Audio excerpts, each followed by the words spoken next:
Chances are you've had those moments where you have filmed an entire video, it's awesome, you have it in iMovie, you're editing it, and you go back to edit it at a later point and the video no longer exists.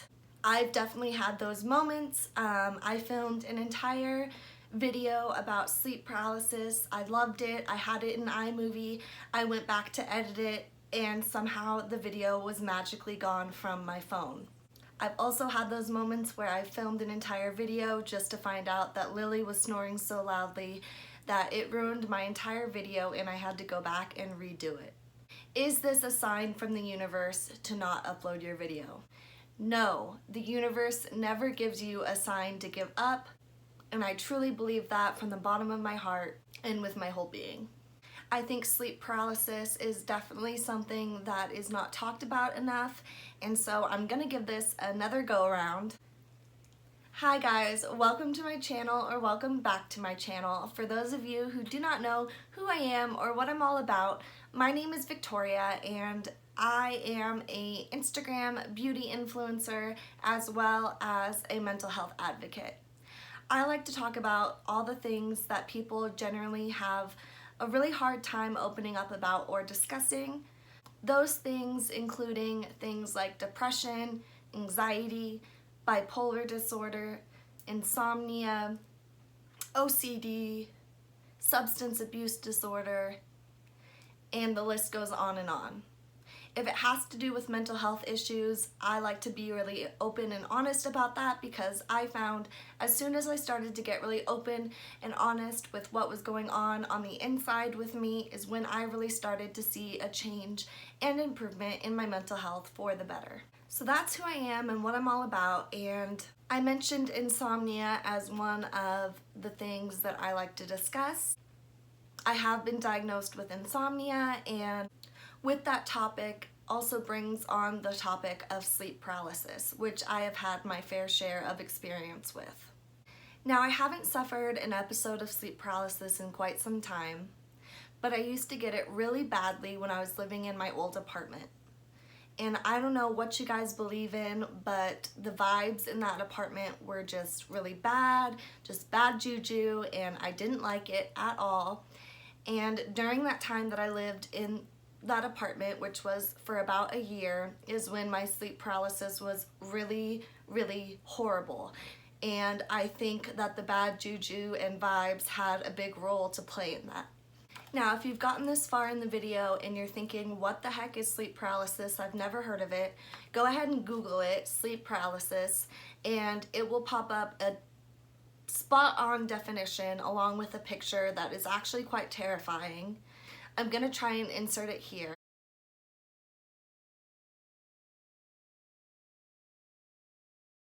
But it is a picture of a person that's asleep and they have a tiny little demon sitting on their chest. And that picture actually describes sleep paralysis perfectly because, well, let me go ahead and just give you the Google definition of sleep paralysis.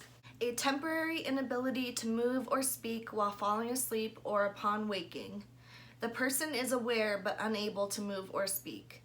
During an episode, one may hallucinate, which often results in fear. Duh. Episodes generally last less than a couple of minutes, and they may be reoccurrent. They were definitely reoccurrent for me, and when I first started experiencing them, I had no idea what was going on, and that can make sleep paralysis even that much more terrifying because you have no idea what's going on, you're unable to move or speak, and it is just terrifying. Typically, sleep paralysis occurs when you're having a nightmare, which makes it that much worse because you're unable to move or speak and you're experiencing a nightmare, and it's, like I said, terrifying. So I thought I would just jump on here today and kind of explain or discuss my experience with sleep paralysis, because I have been having not sleep paralysis, but I have been having quite vivid and realistic and scary dreams lately. And what made me start to think about my sleep paralysis episodes were these vivid, realistic, scary dreams that I've been having. I'm not going to go into too much detail about the dream that made me start to think about sleep paralysis more, made me start to think about this topic a little bit more. But a little background story is I live in what we would consider fire country. In the last couple years, my grandparents have been evacuated several times with the fire approaching up to the property line. And I remember being on the phone with my grandma as she was evacuating and just hearing the fear in her voice. And I remember just praying and praying and praying to please, God, please protect the house. Please protect my grandparents. We have so many valuables here in this house, and that's another thing is I am still in this house. I moved here about a year ago, and we have not had any fires since I moved here, which I praise and thank God for that. But ever since I have moved here, I have had a really significant fear of fires.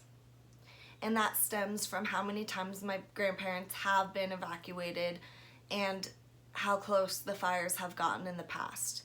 We know people that we're really close to that have lost everything in the fires here, and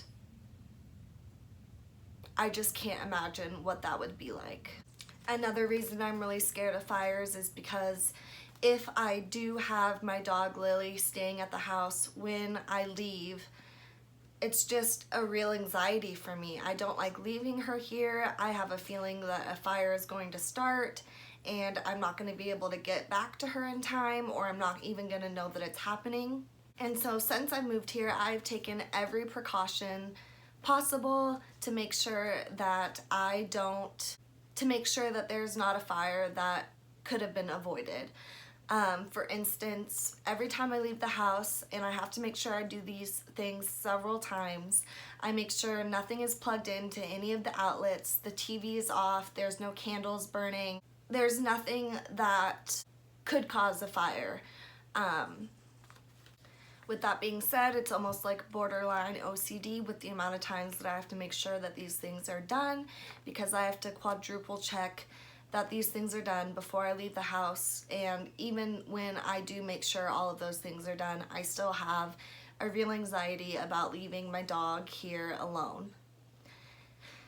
She is an emotional support dog, and I have a letter from my doctor that I am able to take her everywhere I go, so usually she's with me. But if by chance there are times when I have to leave her at the house, I really have to build up enough courage to leave her here. So like I said, what really brought on these thoughts of sleep paralysis was a very, very vivid, realistic, traumatizing dream that I had about a fire.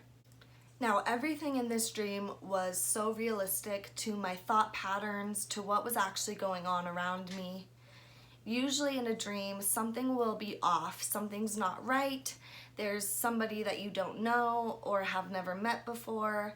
Just something's off, something's a little quirky, something's not very realistic. And also time is a really big thing with dreams. Like, time in dreams usually is sped up or slowed down, and the time is not very realistic. But everything that was happening in this dream was so realistic. Everything happening around me, my thought process, was exactly what I would be thinking about and what would be happening if a fire was approaching. I remember in the dream, I let my mom know that the fire was getting close and that we needed to start packing some of our valuables and getting the dogs and getting the heck out of there. Now, in the dream, I was at my mom's house, and we were on a really big hill in a mountain scene, which my mom lives in the mountains, so that was pretty realistic. But in the dream, I started off with my dog Lily in my arms and my dog Maverick down at my side, and neither one of them had leashes. And I was trying to get down this hill away from the fire. and I kept tripping and falling, so I eventually had to let Lily go, and my dogs ran away because, hello, there was a damn fire approaching. Of course they would have taken off running, and so I lost sight of my dogs, and there was just sheer panic that I had lost sight of my dogs, that I was losing sight of my family members.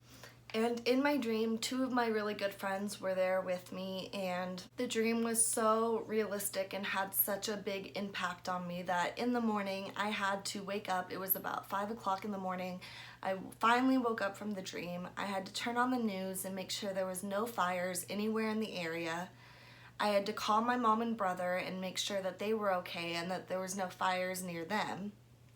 I had to text my two friends and let them know that I was thinking about them, that I loved them, because even though in the dream I don't know if we made it out and I don't know if I lost anybody, but I just had to let these people know that I loved them and I was thinking about them and how important they are to me, because the dream had just that big of an impact on me. Now, I want to give you guys some tips and tricks that I have picked up in order to combat or decrease the amount of sleep paralysis episodes you're having or the amount of vivid, realistic dreams you're having. One thing I like to do is look up the meaning of dreams, and with this fire dream, the Google meaning of this dream was really spot on, because it said that if there is something on fire or you're having a dream about fire, that you are experiencing in real life some things that are overwhelming you. And I definitely am having some personal things in my life right now that are overwhelming me, so that was really spot on. Sometimes it's accurate, sometimes it's not so accurate, but I just think it's really interesting to look up the meaning of dreams. And I also really like to journal. Now, I don't journal every detail of the dream so that I can remember it. It's more so of a therapeutic process to just get everything off my chest and to get my mind on writing instead of the traumatic dream that I had.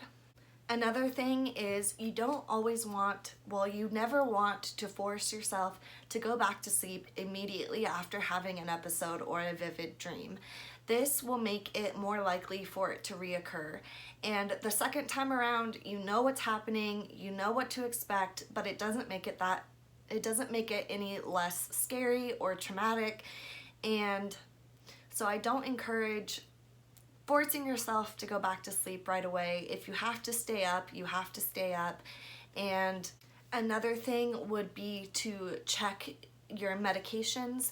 If you are on any medications, I highly suggest going over them with your doctor and checking to see if any of them have a side effect of vivid dreams or nightmares. I know narcotics, for one, cause very, very vivid dreams. I know that from experience, and I'm on quite a few different medications right now, so I'm not sure which one is having the side effect of vivid dreams, but I am going to make sure the next time I go into my doctor, I discuss this with her, let her know what's going on, and maybe she will have some better tips and tricks on how to avoid these vivid dreams or nightmares. Another thing would be to limit your sugar intake. I know for me, if I have a dessert of ice cream and brownies any time past 5 p.m., that makes it more likely for me to have very vivid dreams. So just check your sugar intake, make sure you're not eating too many sugars throughout the day, and make sure that you're also not eating sugars close to bedtime, because that will cause very vivid dreams. Well guys, those are the tips and tricks that I've picked up along the way to help combat sleep paralysis or very vivid dreams or nightmares. I hope this video was informative as well as entertaining. And please reach out to me if you are somebody that suffers from sleep paralysis. I would love to chat with you. I would love to hear your experience with it and to share my experience further with you. I know I keep saying this, but on my next video, I will for sure do a new subscriber shout out. I keep forgetting, but I just want to thank everybody who watched this video.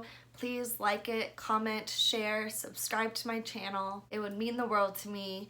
I also want to let you guys know that up in my banner, I have all of my social media links linked there, so you can just click on them and it will take you straight to my social media pages. That way we can connect on several different platforms. I also have a very detailed blog of my life and my experience with mental health issues and just some personal experiences at youaremorthan.wordpress.com. It would mean the world to me if you checked that out as well. Thank you guys so much for watching this video. Thank you for sticking in it with me, and thank you so much for all the love and support. I'll catch you guys in the next one.